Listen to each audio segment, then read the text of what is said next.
तो दोस्तों, आज मैं आपको एक्सप्लेन करने वाली हूँ इस साल की one of the most awaited Telugu horror movie को, जिसका नाम है तंत्र।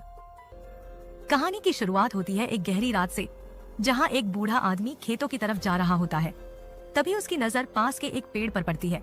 उस पेड़ पर एक लड़की बैठी हुई थी और मुर्गे का खून पी रही थी। ये सीन सच में बहुत ज्यादा डरावना था। वो बूढ़ा व्यक्ति डरकर वहाँ से भाग जाता है और यहीं से आगे की कहानी शुरू होती है, जिसे मूवी के अंदर चैप्टर वाइज दिखाया गया है। पहला चैप्टर खून की प्यासी। उस रात के बाद सीन कुछ साल आगे बढ़ जाता है। अब हम देखते हैं रेखा को। रेखा जब अपने बाथरूम का गेट खोलती है तो उसके अंदर एक अजीब सी लड़की बैठी हुई थी। ये देखकर रेखा डर जाती है। तभी वहाँ उसकी दादी आती है, जिन्हें बाकी कोई भी नहीं देख पा रहा था। इसका मतलब साफ था कि रेखा के पास स्पिरिट्स को देखने की शक्ति थी। अब जब रेखा की दादी अपने बेटे कुमार से बात कर रही होती हैं, तो उनकी बातों से हमें ये पता चलता है कि कुमार को रेखा बिल्कुल भी पसंद नहीं है, क्योंकि रेखा के पैदा होते ही उसकी माँ चल बसी थी, यानी उसकी पत्नी मर गई थी, और इसलिए कुमार हमेशा रेखा को उसी बात का दोषी मानता है। खैर, आगे जब रेखा कॉलेज जाने लगती है तो हमें उसके बाकी दोस्त भी दिखाए जाते हैं, तेजा, शैलू और वासु। तेजा और रेखा दोनों एक दूसरे को पसंद करते थे। अब ये सब दोस्त साथ में आगे बढ़ ही रहे होते हैं कि अचानक रास्ते में एक पेड़ आता है। उस पेड़ पर रेखा को एक लड़की की आत्मा दिखाई देती है, जो खुदकुशी कर रही होती है। ये देखकर रेखा डर कर वहीं रुक जाती है, लेकिन बाकी दोस्तों को कुछ भी दिखाई नहीं देता। इसलिए शैलू मजाक करने लगती है कि शायद रेखा को वहाँ कोई भूत दिख रहा होगा। इसके बाद ये लोग कॉलेज चले जाते हैं। अब जब कॉलेज खत्म होता है तो तेजा और वासु शंकर के पास पहुँचते हैं। शंकर तेजा का मामा था और उसे भूत प्रेत और तंत्र मंत्र के बारे में बहुत ज्ञान था। तेजा अपने मामा को आज के हादसे के बारे में बताता है, तो शंकर उन्हें समझाता है कि पॉजिटिव और नेगेटिव एनर्जी सच में होती है। वो कई सारे उदाहरण भी देता है, जैसे दुनिया में कुछ ऐसी जगहें हैं जहाँ ट्राइबल ग्रुप्स रहते हैं। जब उन्हें लकड़ियाँ चाहिए होती हैं, तो वो किसी पेड़ को चुनकर उसके पास जाकर गालियाँ देते हैं, खरी खोटी सुनाते हैं, और कुछ ही दिनों में वो पेड़ अपने आप सूख कर सड़ जाता है। ये सब नेगेटिव एनर्जी की वजह से होता है। इसी तरह जब किसी को ट्यूमर होता है तो डॉक्टर उसे हमेशा पॉजिटिव थॉट्स रखने के लिए कहते हैं, ताकि वो जल्दी रिकवर हो। रेखा को दिखाया जाता है, वो जब सोने की कोशिश कर रही होती है, तभी अचानक उसके आसपास बहुत सारी आत्माएं दिखने लगती हैं, जो उसे उठाने की कोशिश कर रही थीं।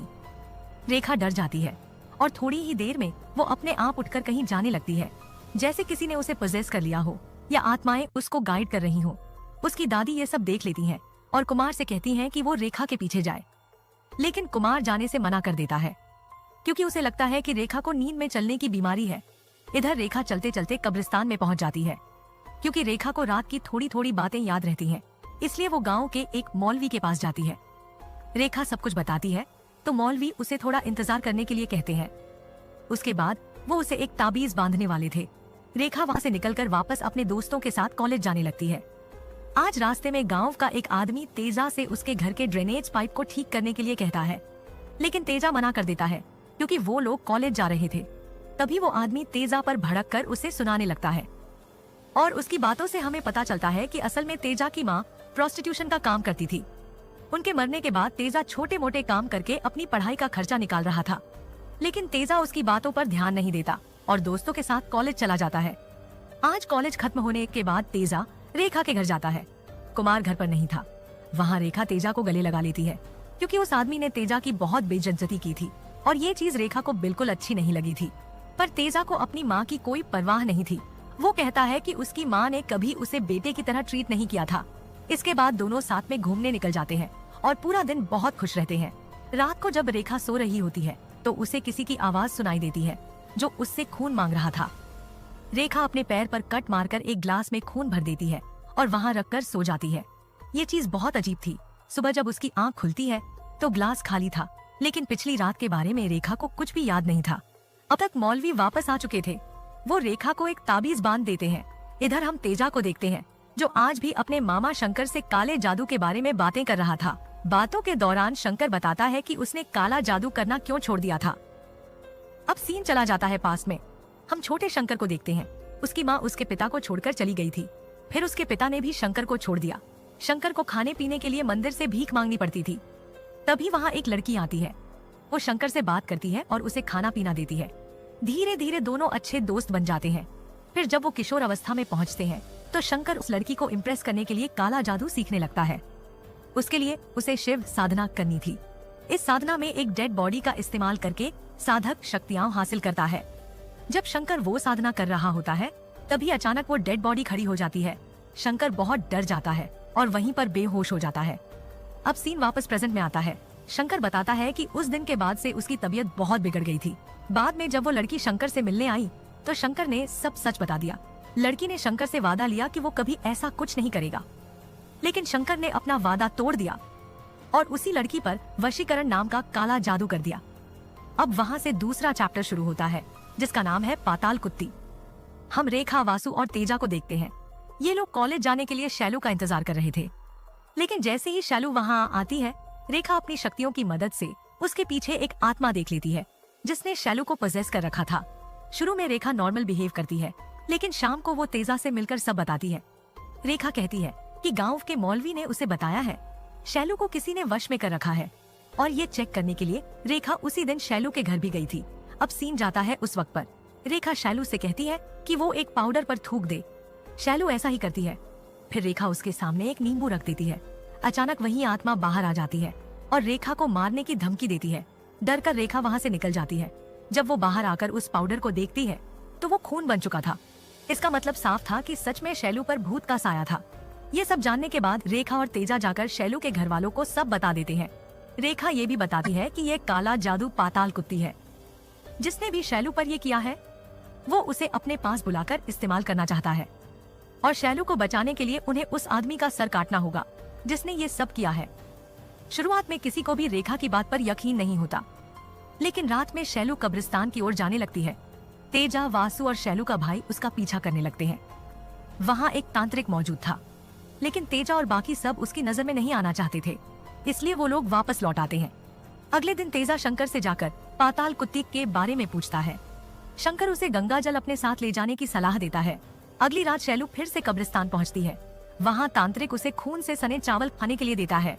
तेजा और वासु को याद आता है कि ये वही तांत्रिक था जिसने मेले में शैलू को छेड़ा था, और जब शैलू ने उसके मुंह पर थूक दिया था तो बदला लेने के लिए उसने ये सब किया। जैसे ही शैलू चावल खाने लगती है, उसका भाई वहाँ पहुँच जाता है और तांत्रिक को मारने की कोशिश करता है, लेकिन तांत्रिक बहुत शक्तिशाली था। वो उल्टा शैलू के भाई पर हमला कर देता है। तब तेजा वहाँ पहुँच जाता है और वो तांत्रिक का सर धड़ से अलग कर देता है, यानी सब कुछ ठीक हो जाता है। अब वहाँ से तीसरा चैप्टर शुरू होता है जिसका नाम है घुसपैठ। एक बाबा रेखा के घर के बाहर से गुजर रहा होता है। उसे अचानक कुछ नेगेटिव एनर्जी महसूस होती है। वो रेखा की दादी से कहता है कि उनके घर में खून पीने वाली एक बूढ़ी आत्मा का साया है और जल्दी ही कोई बहुत ताकतवर रेखा की जान लेने वाला है। उस रात रेखा को फिर से वही आवाजें सुनाई देती हैं। वो फिर से एक ग्लास में खून भरकर रख देती है, और जब सुबह उठती है तो उसे कुछ भी याद नहीं रहता। अब हमें एक और बाबा दिखते हैं जिनका नाम था विक्टी। वो गांव में आकर राश्री नाम की एक औरत के बारे में पूछता है। गांव वाले बताते हैं कि पहले यहाँ एक औरत रहती थी राश्री, लेकिन किसी ने उस पर काला जादू करके उसे मार डाला। हाँ, उसकी बेटी रेखा आज तक जिंदा है। ये जानने के बाद विकटी अपनी शक्ति का इस्तेमाल करके वहाँ मौजूद एक औरत को लकवा पैरालाइज कर देता है। वो ये जानना चाहता था कि रेखा कैसी दिखती है।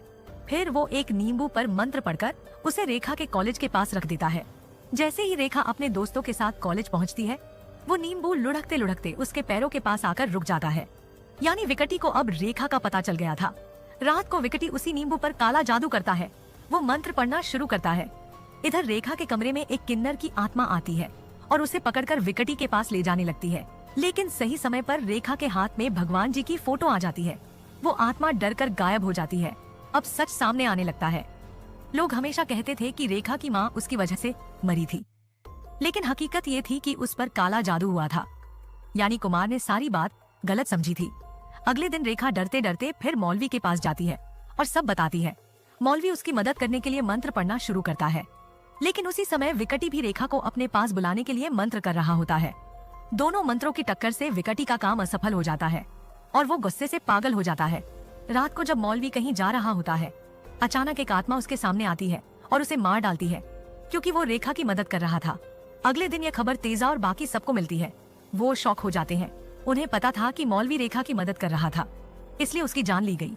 अब क्योंकि रेखा की जान भी खतरे में थी, तेजा सीधा शंकर के पास जाता है और उससे मदद मांगता है। तेजा शंकर से पूछता है कि ये मामला वशीकरण से जुड़ा हो सकता है या नहीं। शंकर उसे अपनी कहानी बताना शुरू करता है। शंकर बताता है कि उस लड़की के पिता ने उसकी शादी कहीं और तय कर दी थी, इसलिए शंकर ने उस पर वशीकरण करने की सोची। जब वो लड़की उससे मिलने आई तो वो एकदम नॉर्मल थी, लेकिन उसे शंकर के काले जादू के बारे में पता चल गया। उसने शंकर को समझाया कि वो भी उससे रहना चाहती है, लेकिन अपने परिवार के खिलाफ नहीं जा सकती। उसने शंकर से दोबारा वादा लिया कि वो काला जादू छोड़ देगा। शंकर मान गया और फिर कभी काला जादू नहीं किया। इधर तेजा एक बाबा के पास जाकर रेखा के बारे में बताता है। बाबा रेखा के नाम का यज्ञ करने की बात करते हैं, लेकिन दूसरी ओर विकटी रेखा की एक गुड़िया बनाकर उस पर काला जादू करना शुरू कर देता है। उसकी वजह से रेखा की हालत बहुत बिगड़ जाती है। पहले तो उसे खून की उल्टियां होती हैं, फिर उसके मुंह से बालों का गुच्छा निकलता है। बाबा समझ जाते हैं कि रेखा पर कोई बहुत ताकतवर जादू किया जा रहा है। वो और जोर जोर से मंत्र पढ़ना शुरू करते हैं। धीरे धीरे रेखा की हालत ठीक होने लगती है। साथ ही विकटी के पास रखी रेखा की गुड़िया अपने आप जल जाती है। विकटी बुरी तरह गुस्से में आ जाता है, क्योंकि रेखा बार बार किसी न किसी तरह से बच रही थी। अब चौथा चैप्टर शुरू होता है, पर्दे में महाकाली। रेखा की जान बचाने के बाद तेजा उससे मिलने आता है। वो उससे उन सब झूठों के बारे में सवाल करता है जो रेखा ने अब तक कहे थे।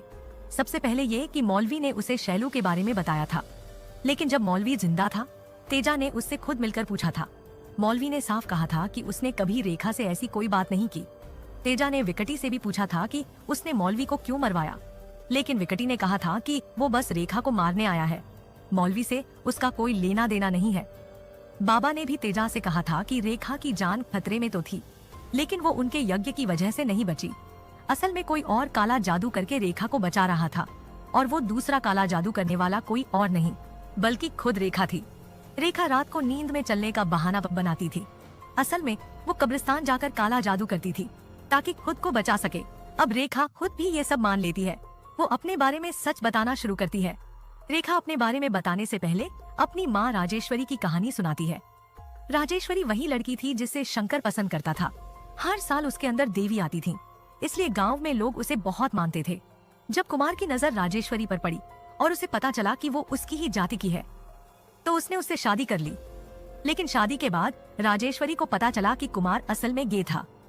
उसने राजेश्वरी से शादी सिर्फ इसलिए की थी ताकि अपनी सच्चाई समाज से छुपा सके और अपनी इज्जत बचा सके।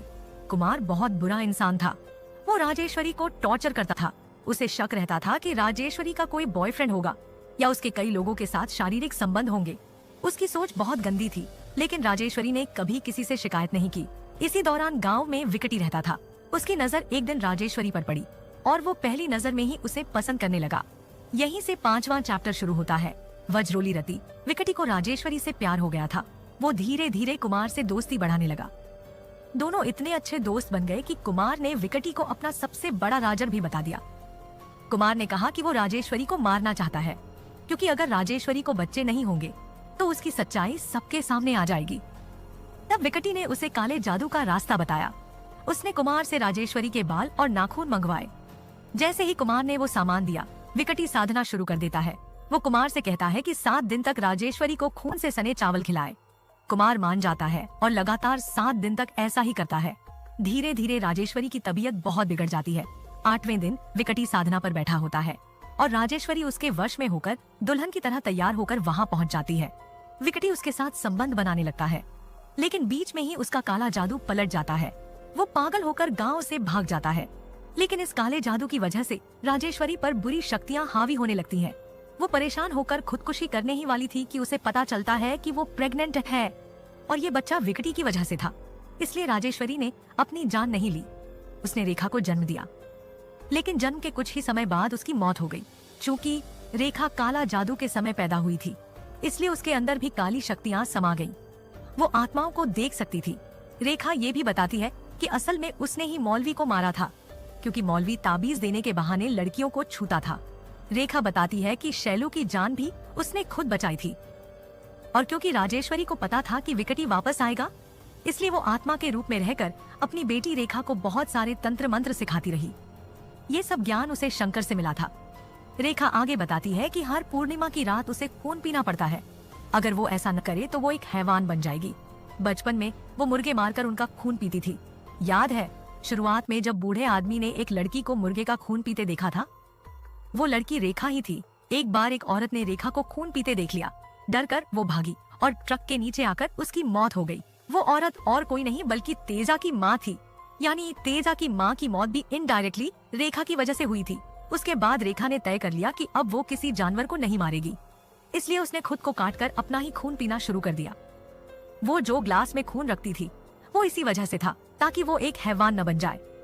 तेजा ये सब सुनकर गुस्सा हो जाता है।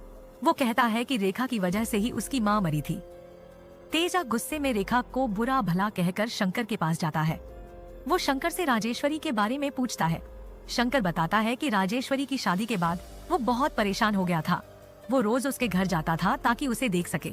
एक दिन उसे कुमार की सच्चाई का पता चला, और जब विकटी राजेश्वरी पर काला जादू करने वाला था तो शंकर चुपके से उसकी साधना वाली जगह पर गया और मंत्रों में छेड़छाड़ कर दी। इसी वजह से जब विकटी ने राजेश्वरी के साथ संबंध बनाए तो उसका काला जादू पलट गया और वो पागल हो गया। रेखा के जन्म के बाद जब राजेश्वरी मरी तो उसकी आत्मा कभी कभी शंकर से मिलने आती थी। वो उससे तंत्र मंत्र सीखती और चाहती थी कि शंकर ये सब रेखा को सिखाए। अब कहानी पहुंचती है छठे चैप्टर पर। छिन्नमस्ता देवी। विकटी बार बार असफल हो रहा था, इसलिए उसने एक गांव की लड़की को मार दिया और उसकी मौत का इल्जाम रेखा पर लगा दिया। कुमार तो वैसे भी रेखा को अपनी बेटी मानता ही नहीं था, इसलिए वो विकटी की बातों में आ गया। विकटी रेखा को पकड़कर एक पेड़ से बांध देता है। वो कहता है कि आज पूर्णिमा की रात है, अगर रेखा खून नहीं पिएगी तो वो मर जाएगी। रेखा की शक्तियाँ भी खून न पीने की वजह से कमजोर हो गई थी। वो कुछ कर नहीं पा रही थी। तभी विकटी उसे मारने ही वाला था कि तेजा अपने प्यार का सबूत देता है। वो अपनी जीभ काटकर रेखा के मुंह में खून की बूंदें टपका देता है। रेखा की ताकत वापस आ जाती है। अब शुरू होती है सबसे खतरनाक लड़ाई, काले जादू की जंग रेखा और विकटी के बीच। आखिरकार रेखा तेजा की मदद से विकटी को हरा देती है और उसका काला जादू पलट जाता है। वहाँ मौजूद आत्माएं जिन्हें विकटी ने कभी प्रताड़ित किया था अब उसी को मार डालती है। इसके बाद तेजा रेखा से माफी मांगता है। रेखा उसकी माँ की आत्मा से संपर्क कराती है और बताती है कि असल में उसकी माँ उसे बहुत चाहती थी, लेकिन समाज की वजह से वो खुलकर कभी दिखा नहीं पाई। तेजा ये सुनकर भावुक हो जाता है। रेखा उसे संभालती है। दोनों एक दूसरे से बहुत प्यार करते थे और अब उन्होंने विकटी को हराकर सब कुछ जीत लिया था। तो दोस्तों, ये थी तंत्र फिल्म की पूरी कहानी। एक बेहतरीन तेलुगु हॉरर मूवी। इसमें हमें कई तांत्रिक साधनाओं के बारे में पता चलता है। ये भी समझ आता है कि विकटी असल में क्यों राजेश्वरी के पीछे पड़ा था, क्योंकि उसके अंदर देव, लेकिन उसका मकसद प्यार नहीं बल्कि शक्ति हासिल करना और अपनी उम्र बढ़ाना था। जो आत्मा रेखा को दिखाई देती थी वो उसकी माँ राजेश्वरी ही थी। और रात में नींद में चलने की बीमारी का नाटक असल में कब्रिस्तान जाकर काला जादू सीखने के लिए था। रेखा रोज अपना ही खून पीती थी ताकि वो किसी हैवान में न बदल जाए। तो उम्मीद करती हूँ कि आपकी सारे डाउट्स अब क्लियर हो गए होंगे। अगर फिर भी कोई सवाल रह गया है तो आप मुझे कमेंट्स में पूछ सकते हैं। और अगर आपको मेरी ये मूवी एक्सप्लेनेशन पसंद आई हो तो वीडियो को लाइक कर दीजिएगा। चैनल पर नए हैं